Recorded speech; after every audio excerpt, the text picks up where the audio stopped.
کہا جاتا ہے کہ کچھ لوگ علم تو حاصل کر لیتے ہیں مگر دل میں تقویٰ نہ ہو تو وہی علم انسان کو گمراہی کے سب سے گہرے گڑھے میں دھکیل دیتا ہے، اور بلعام بن باورا اس کی ایک خوفناک مثال ہے۔ بلعام وہ شخصیت تھی جس کے سامنے لوگ جھک کر دعائیں کرتے تھے، اس کی زبان میں اثر تھا، اس کی دعا قبول ہو جاتی تھی۔ وہ عالم بھی تھا، عابد بھی، اور اللہ کے فضل کا حامل بھی۔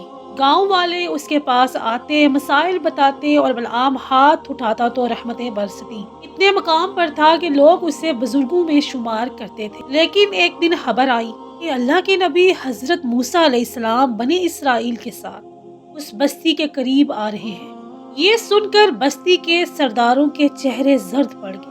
انہیں معلوم تھا کہ موسیٰ علیہ السلام کا لشکر کسی کو ناحق نہیں مارتا، لیکن ظالم ہمیشہ خوف میں رہتے ہیں۔ سردار اکٹھے ہوئے، ان کے دلوں میں خوف، فتنہ اور تکبر نے آگ بھڑکا رکھی تھی۔ کہنے لگے، موسیٰ علیہ السلام ہمیں برباد کر دے گا، کچھ کرو۔ آخرکار وہ بلعام کے پاس آئے اور کہا، تم تو بڑے پہنچے ہوئے ہو، تم دعا کر دو گے تو اللہ موسیٰ علیہ السلام اور اس کی قوم کو ختم کر دے گا۔ بلعام نے فوراً ہاتھ روک دیے اور سخت جواب دیا، میں اللہ کے نیک بندوں کے خلاف بد دعا نہیں کر سکتا۔ اس کے اندر کی روشنی ابھی زندہ تھی، وہ جانتا تھا کہ موسیٰ علیہ السلام برحق نبی ہیں۔ اس نے کئی بار کہا یہ گناہ ہے، یہ ممکن ہی نہیں، لیکن سرداروں نے اس کے سامنے دنیا کے خزانے رکھ دیے، سونا، چاندی، مال، زمین، اور آہستہ آہستہ بلعام کا دل بے چین ہونے لگا۔ وہ علم والا تھا مگر نفس کا کمزور۔ پھر اس کی بیوی آئی اور لالچ نے اس کی زبان کھول دی۔ کہنے لگی، اتنا مال، اتنی دولت، یہ موقع بار بار نہیں ملتا، کیوں چھوڑ رہے ہو؟ بیوی کی یہ بات تیر کی طرح دل میں اتر گئی۔ بس پھر بلعام کے اندر جو ایمان کی آخری چنگاری تھی وہ بجھنے لگی۔ سوچتا رہا، تڑپتا رہا، مگر آخرکار نفس جیت گیا۔ وہ سرداروں کے ہاتھ ایک بلند پہاڑی پر چڑھ گیا جہاں سے بنی اسرائیل کے خیمے صاف نظر آ رہے تھے۔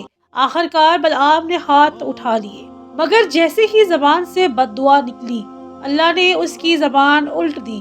وہ جتنی بد دعا دینے کی کوشش کرتا، اتنی ہی بنی اسرائیل کے لیے دعا نکل جاتی اور اپنی قوم پر بد دعا۔ یہ منظر دیکھ کر سرداروں کے چہرے سیاہ پڑ گئے۔ وہ چیخنے لگے، یہ کیا کر دیا تم نے؟ مگر اب بہت دیر ہو چکی تھی، بلعام کے دل پر مہر لگ چکی تھی۔ قرآن نے اس کا حال ایک ایسی مثال سے بیان کیا جسے سن کر آج بھی دل لرز اٹھتا ہے۔ فرمایا، اس کی مثال اس کتے کی طرح ہے جو ہانپتا ہی رہتا ہے، چاہے اسے چھوڑ دو یا پکڑ لو، یعنی خواہشات کا غلام۔